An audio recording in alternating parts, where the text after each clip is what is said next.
वजीर खारजा शाह महमूद कुरैशी ने पाकिस्तान में इसराइली पायलट की मौजूदगी पर वाज़ेह जवाब दे दिया है।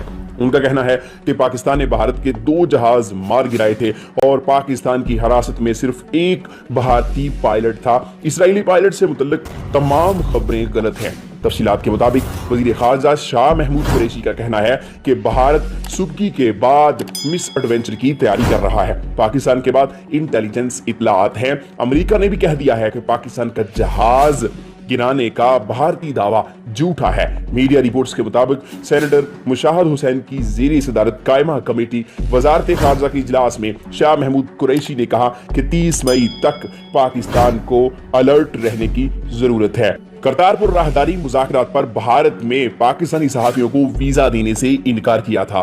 भारत तारीख तय करके 2 अप्रैल के मुज़ाकरात से भाग गया। शीरी रहमान ने कहा कि यूएई की जेल में पाकिस्तानी सजा पूरी करने के बावजूद कैदी मौजूद हैं, जिस पर वजीर खारजा का कहना था कि सजा पूरी करने वाले कैदियों की वापसी की कोशिशें की जा रही हैं। सऊदी अरब से भी बात हो चुकी है। 2017 कैदी रिहा होंगे। रमजान में मुत्तहदा अरब अमारात से भी खुशखबरी मिलेगी।